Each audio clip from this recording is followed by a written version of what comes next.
Tropical storm warnings are now in effect for Turks and Caicos and portions of the Bahamas. We'll look at the impacts there and the future of Major Hurricane Erin.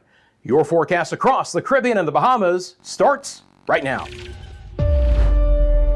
This is Meteo Mundo. Hi friends, Rusty back here at Meteo Mundo. We are your home for Caribbean weather, and it's nice to see you on this Sunday. I hope you're doing well. Coming up in this video, all the newest information on Hurricane Erin. We'll look at what's been happening with the storm, where it's headed, the impacts it could still bring to some of the islands, and ultimately what is going to occur with that storm over the next several days. There's other tropical potential to talk about for the week ahead as well.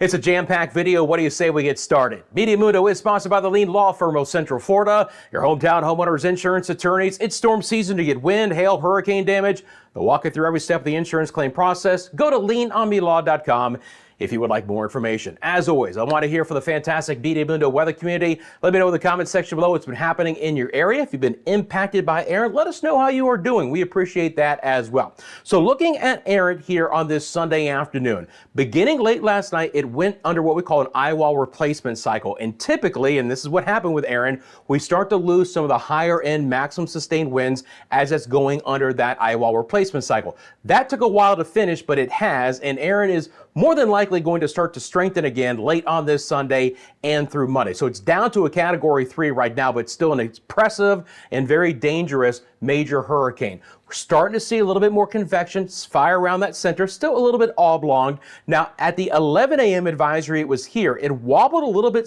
to the west, in the last couple of hours, but it's kind of come back on this center line. And to be clear, hurricanes never move in straight lines, okay? Typically, they do kind of a stair-step pattern like this as the eye kind of spins around in a kind of not fully concentric right around the center of circulation. So these wobbles are inherent with hurricanes like Erin. Now, over a longer path, when you draw that line, it looks a little bit more straight, but deviations around this are expected with Erin. That doesn't ultimately mean that it's going away from where the track of the hurricane center has. So just to kind of highlight that. This is the latest advisory as of 2 o'clock. Winds are 125. So again, from a Cat 5 to a Cat 3, pressure's up to 946. It's beginning to slow a bit, now moving west-northwest at 13, and is located 200 miles from the island of Grand Turk. That's 320 kilometers.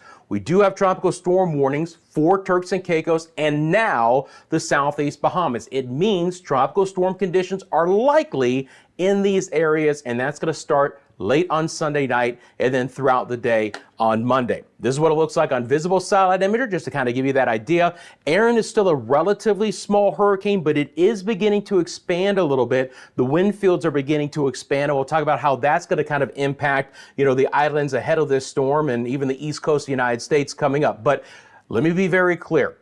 At this point in time, we are not expecting direct hurricane impacts from Erin from any landmass. Now, I want to, before we get into what's happening in Turks and Caicos and the Bahamas, come back to my friends in Puerto Rico and the Virgin Islands and the Leeward Islands. I mentioned it in yesterday's video that more than likely, and it certainly came to fruition, that late last night and throughout the morning hours and early afternoon on Sunday, this is when the worst weather would occur behind Erin, as you really picked up a lot of moisture and fairly brisk winds. And I tell you what, it has been a wet, it has been a very stormy last 12 to 18 hours across Puerto Rico and the Virgin Islands. All the numbers that you see are wind gusts in miles an hour. We've still got squalls, locally heavy downpours. Look, even in St. Bart's here on this Sunday afternoon, they've still got some 30-mile-an-hour winds. So the far southeast side of Erin is lashing still, even the northern side of the Leeward Islands. So it's been a rough go here.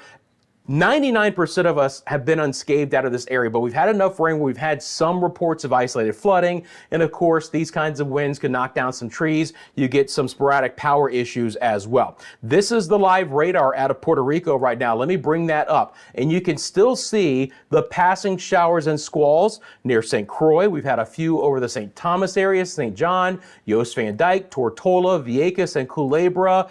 More scattered rain across Puerto Rico. At the hour, the brunt of the squalls are beginning to move away as Erin moves away. So we will begin to see the rain wind down across Puerto Rico and the Virgin Islands throughout the rest of our Sunday. Still going to get some breezy conditions, but as far as the, persistent tropical downpours, those are beginning to move away, but still places like the northeast coastline of the Dominican Republic from Puerto Plata to the Samana Peninsula and Punta Cana will still see some very active weather, and obviously seas are extremely rough along with some rip currents as well. Now, I've been able to show you this camera throughout this event. This is a live look outside on this Sunday to Joost Van Dyke in the British Virgin Islands.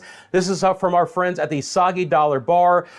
First of all, a lot more wind today than what they had yesterday. You can see that it's pulled in the sargassum seaweed there along the shoreline. So they've had a lot of rough sea conditions. They've had squalls move through the area. The beach chairs haven't moved. So I think ultimately they've been just fine. But it shows you again that the worst weather was behind Erin and a lot of the Virgin Islands and Puerto Rico on this Sunday. We appreciate our friends at the Soggy Dollar Bar on Joost Van Dyke to allow us to use their camera to help tell the weather story there on Joost Van Dyke. So now let's get into what's going to be happening as Erin gets closer to Turks and Caicos and the Southeast Bahamas. This is the last reconnaissance aircraft flight into Erin. The purples that you see are the strongest winds near the center and northeast. Now, the part of Erin that impacted Virgin Islands, Leeward Islands, and Puerto Rico yesterday was the southwest side, the weakest side, and then the southeast side was what was lashing those islands today, and you can see the wind field there is stronger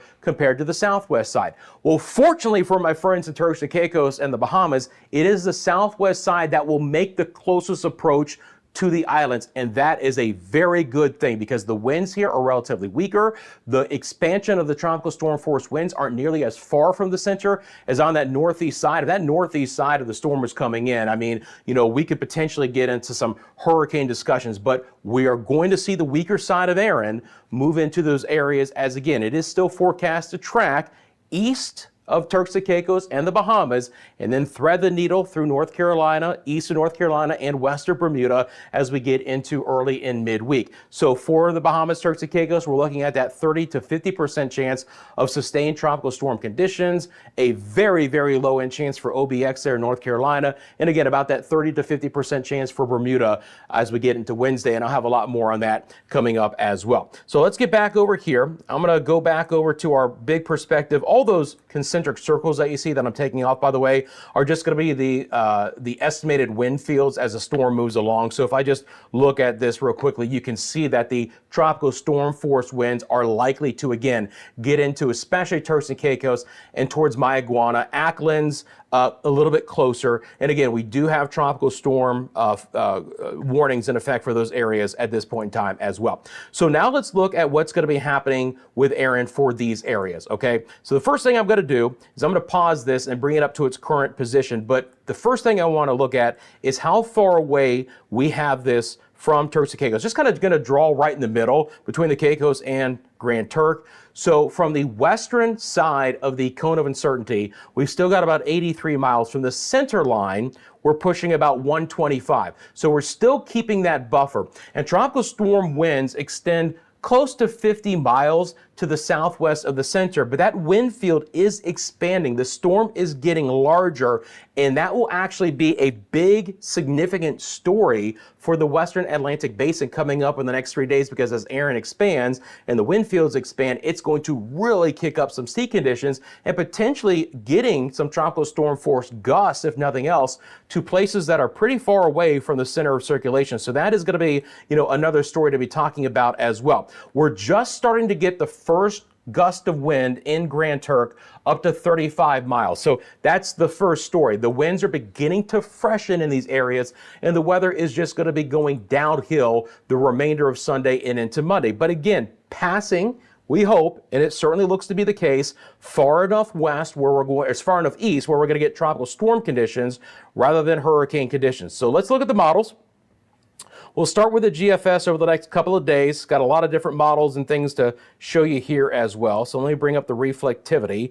And again, we're just going to go out like the next 48 hours. That'll be about it. Then we'll look at the rest of the track from there. First of all, if you live in the central Bahamas, especially towards places like Rum Cay and San Salvador, could you get brushed with some wind gusts of 40 miles an hour, it's possible. But for my friends in New Providence and Grand Bahama, obviously the orientation of the Bahamas turning back to the north and to the west is good news as Erin tries to pull away. So the farther north you are in the Bahamas, the farther away you are from the center. Now, again, the sea conditions are another story, but sustained winds up to tropical storm strength likely not to happen in those areas. So looking at the GFS, we have Erin following near that center line. Obviously, we still get hit pretty hard on the western side with some sustained winds that could be, well over 40 and 50 miles an hour from time to time, especially for places like Managua, Caicos, and the Turks, potentially down towards Anagua. Acklands would probably be the next area I'd be most concerned about. And again, you can see on the far eastern side of the islands here, the Bahamas, you've got Rum Key and San Salvador. They stick out just a little bit farther east, and they could have an opportunity to see some tropical storm force wind gusts as well. But the key is we keep the hurricane force winds out of any landmass over the next 48 hours, and ultimately we hope we do that with everyone as well. That is the forecast for us here. This is what it looks like with the sustained winds. Again, we have that buffer. Still going to be some very fresh winds moving through Turks and Caicos. And again, weather going downhill tonight. It's going to be a very noisy night. There's going to be squalls coming through with heavy rain, even some lightning, but obviously the winds are going to be a pretty big story. They're going to be really freshening up here in these areas. So when we look at the European model ensembles, this is going to be for tomorrow morning. Again, the western periphery still has it a little bit closer, but certainly the majority of the ensemble members of the European model keep it to the north and east of the islands and have it ultimately taking that same track. And I'll show you that coming up from what the GFS has. Looking at the HAFS A model, this is a snapshot of tomorrow morning, okay? Where winds are back up to 150. So, the HAFS A takes it from the 125 right now, back up to a high-end category 4 with winds of 150 miles an hour, making it a very, very dangerous storm. But I've said this before with prior hurricanes. You get to a point where sometimes the maximum sustained winds don't matter much for damage, because if a structure is going to fall in 150 mile an hour winds, it's more than likely going to fail also in 120 mile an hour winds, right? You get to a certain point and, you're going to have kind of ultimate damage here. So the biggest thing is how large the wind field is and how close do the stronger tropical storm force winds get to these islands. Right now, the HAFS A has the center of circulation about 120 miles from Turks and Caicos. That's a decent enough buffer, right? Keeps the hurricane force winds away with a growing storm. The HWRF model, same scenario tomorrow morning. It also has winds back up to 150. So again, more than likely, Erin is going to start to strengthen again late on this Sunday and early on Monday. It has it 110 miles from Turks and Caicos and even farther away from the southeast Bahamas. That's fine. Still going to get some stronger winds coming in, tropical storm force strength, but no hurricane strength. So for my friends in these areas, Acklands, Mayaguana, and Nagua, Turks and Caicos, tonight, throughout the day Monday, you should expect winds around 35 to 50 miles an hour sustained. Okay, so there will be some areas with some sustained winds above tropical storm force strength. There could even be some gusts from time to time, not a lot, but from time to time, even up to 65 miles an hour. Obviously, that's more wind than what we saw on the other islands, and it could come along with more impacts. Rainfall totals could be all over the place with these squalls, 2 to 6 inches on the higher side. That could lead to some localized flooding as well. And obviously, boats are going to want to remain in port and seek shelter. Very large easterly swells that'll be moving in well into the double digits and wave heights coming in from Hurricane Erin. So real quick, if you guys wouldn't mind, thanks for taking a quick second, hitting the like button. If you haven't subscribed to the channel, please join our fantastic community. Hit that subscribe button. You want these tropical updates in your daily forecast across the Caribbean and the Bahamas. You found your home. Thank you for sharing this channel with your family and friends. And of course, appreciate all those who find other ways to support me here at the channel. All of that is very, very much appreciated. So now let's get into what Erin is going to be looking like in the future. I'm going to go back out to the broad perspective here. And again, I'm going to drop things off. Now, there is this very marginal potential development area here. We can basically ignore that from now, not expecting that to develop. When we look at the track from the Hurricane Center, we are hopefully going to split the difference right between North Carolina and Bermuda. I mean, hit that field goal right in the middle and be good. The cone of uncertainty has been nudged west. There is a little bit of a shift west with the models overall in the last 24 hours. But that is good news for Bermuda, and ultimately doesn't change the forecast for North Carolina or the East Coast of the United States in general anyway, because Erin is still several hundred miles away. But as Erin grows in size, we are going to start to see some seas really become elevated. Now, is there still the potential to get higher end tropical storm force winds in Bermuda with this few 100-mile-an-hour approach to the west? With the storm being a few hundred miles west of Bermuda, it's a possibility, and I'll have more on that coming up and over the next couple of days as well. But on the European model, you can see that split very nicely, all right? Basically, no ensemble members have this directly over North Carolina. No ensemble members have this directly over Bermuda. That's exactly what we want to see. And again, in the shorter term, you can see that we keep the core of those ensemble members off the Turks and Caicos, but it will be a little bit of a closer approach. This is the half-same model through Wednesday. And ultimately, you can take a look at where it's going because you'll see North Carolina on the left-hand side of your screen. But what I really want to show you with this model is how large Erin is going to get. It's already beginning to expand. It's still a relatively, smaller hurricane, but it could double or even triple in size in the next 72 hours. So the wind field, especially tropical storm force winds, could double or triple away from the center of circulation. So if you look at the end here, you've got the possibility of brushing up some tropical storm force winds off of the North Carolina coastline, even though Erin could be 300 miles from the coast. That is going to be a story. The other story is how large the waves are going to be in an expansive area. Again, not out of the question to have 40 and even 50-foot height waves as Erin redevelops back into a Cat 4 and then moves through the western Atlantic basin. So we are going to have some beach issues for the East Coast of the United States. We're going to have some higher than normal tides. We're going to potentially have some beach erosion, and obviously we're going to have very, very hazardous boating conditions, especially in offshore waters. Cruise ships, there was one that I already saw that was supposed to be in Bermuda. Well, they're now parked off the East Coast of Florida. They're going to be staying in sheltered locations and away from any of the exposed waters of the Atlantic. But this is a story for the East Coast of the United States and for Bermuda as well. It's something to keep an eye on. But just look how expansive these double-digit wave heights are. Anywhere in yellow is more than 10-foot waves, but into the oranges and into those fuchsia colors, that's 20 to 50-foot waves that'll be coming with Erin. So obviously very dangerous boating conditions east of the Turks and Caicos and the Bahamas. This is a broader view of the H-WRF with the winds, just to again show you how expansive the storm is going to get as it gets larger in size into Tuesday and Wednesday. There is Bermuda, and so again, right through the old field goal posts here and hopefully splitting the difference between the two. This, honestly, if this plays out, this storm could not have taken a better track.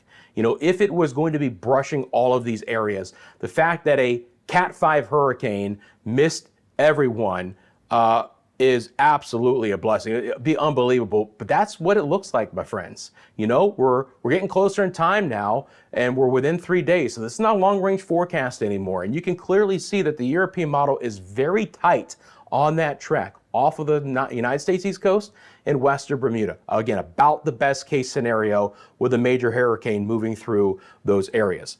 The last thing I want to touch on here with the storm is looking at rainfall totals. Now, look, these models, they don't have a great handle sometimes on these hurricanes and the amount of rain that they bring. But just to show you real quickly that, it does matter how close the storm gets or how expansive the storm is going to be, because nearer that center of circulation, there's your 6 inches there. And then closer to Turks and Caicos, the GFS is just way under. Now, it can't handle the squalls very well, but, as we get up towards Bermuda, same situation. You're going to have on the eastern side of this over a half foot of rain. It's just how much of that kind of spins out to the east. So rainfall and flooding could still be an issue with this storm, but as long as it still tracks the way it's going, the core of the extremely hefty rainfall will stay offshore as well.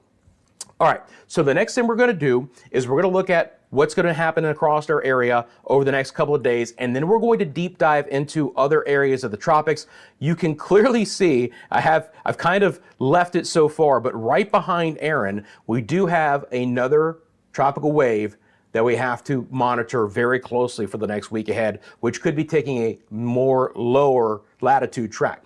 I just want to bring up a couple of things that's been happening across their area on this Sunday for our friends who aren't directly impacted by Erin. You know, we're still seeing some scattered showers in portions of the Leeward Islands in general. We've had some fresher winds moving back into the Windward Islands. Tobago's had a 30-mile-an-hour breeze.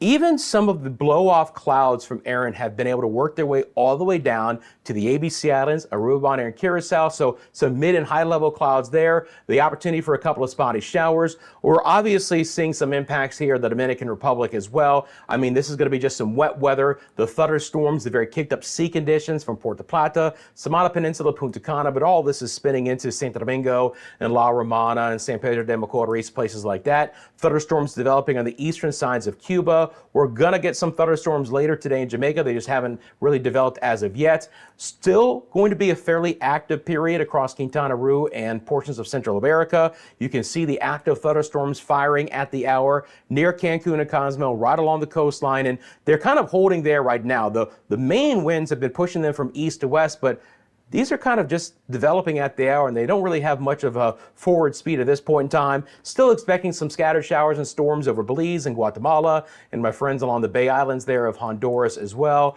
But again, gusty winds from time to time, but obviously nothing compared to what we've seen here in the Northeast Caribbean. So we have live cameras here at Meteo Mundo. If you guys don't know, it helps tell the weather story.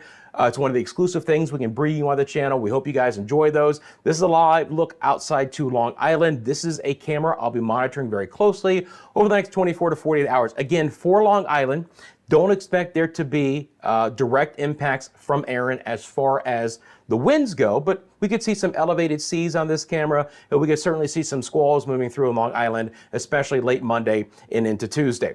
You get as far south in the Leeward Islands as St. Lucia. Again, no direct impacts from Erin, but another beautiful shot. You can see a little bit of building cloud coverage from time to time here, but it's been a lovely weekend overall in St. Lucia, and you just can't beat this aqua there on the old coastal waters, Oranjestad. That beach is just fantastic. Again, a little bit of thinner clouds there from Oranjestad on this Sunday afternoon, but it's gorgeous. And you notice the winds are not blustery today for the first time in a long time. That is a pristine look to Oranjestad at the hour.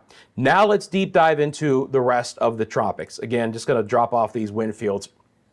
This is the next area to monitor. This next tropical wave, which already looks pretty healthy, the Hurricane Center has already put a 20% chance on it. I mentioned it briefly in yesterday's video that the Atlantic Basin is going to remain active, that I don't expect that to change anytime soon, and that especially with this next one, it's going to bear just as much watching as what we did with what ultimately became Erin. The fact that the Hurricane Center has already put this 20% on. Now, the models are still beginning to get a handle on this, right? And until we truly get a low-level center, we're going to more than likely get a lot of different solutions from the models. This is what the GFS model looks like at this point in time. Now, we're not expecting there to be development in the next 48 to even 72 hours, but as we get towards mid and late next week, we're more than likely going to start to see this area, begin to fire up. So it is east of, our friends here in the Eastern Caribbean. Already this development area encompasses the central and the northern sides of the Leeward Islands. The GFS model, this is it. Has it as a pretty sloppy system at this point in time. But again, we're just in the beginning stages of having to monitor this. But towards the end of next week, regardless of development, this is going to be a disturbance with a lot of tropical moisture, with more heavy rain moving back into the eastern and ultimately the central Caribbean. But this one might try and take a little bit lower latitude track and stay in the Caribbean for a little bit longer. So this is the next one to monitor in the area, to potentially monitor it as well. If we look at the European model, right, so we're going to see Erin go away, and then you're going to start to see a couple of them pop up here on the European model by basically early Saturday, but starting on Thursday. Again, one here, so it's kind of struggling to ultimately begin to define where it wants to place the next wave. The European AI model, which does have artificial intelligence, has a lot more areas here kind of hugging the Northeast Caribbean and the Western Atlantic. So it does look like that development in the Atlantic Basin next week could be at least a moderate, if not a high chance, behind Erin as it begins to move away. Friends, I appreciate you guys. You can follow us across all of our social media channels. We're on Instagram, TikTok, X, and Facebook As always, you like to send me a picture to help tell the weather story in your area. That's going to be myMediaMundo@gmail.com. You have a specific question about the forecast, feel free to drop it in the comments section below. While you're down there, again, thank you so much for liking and subscribing. Please remember that Meteo Mundo is sponsored by the Lean Law Firm of Central Florida, your hometown homeowners insurance attorneys. Storm moves into your area, get damage of any kind, they'll walk you through every step of the insurance claim process. So friends, you got nothing to lose. Go to leanonmelaw.com if you would like more information. One more recap of what's going on with Erin right now. It is a Category 3 hurricane expected to strengthen back into a Cat 4, more than likely going to pass about 100 miles from Turks and Caicos late tonight and into Monday. Tropical storm warnings are in effect for the southeast Bahamas and Turks and Caicos, meaning that tropical storm conditions are likely in these areas. Sustained winds of 40, maybe even 50 miles an hour, but even some gusts up to 65 are possible. So yes, they're not going to get hurricane conditions, but there could be some impacts with that kind of wind to some of the infrastructure, trees, power, such as that. So if you live in those areas, make sure that you are prepared for tropical storm conditions beginning to move in late tonight. I'll monitor the situation, obviously, and be back on with your latest forecast real soon for you right here at Meteo Mundo.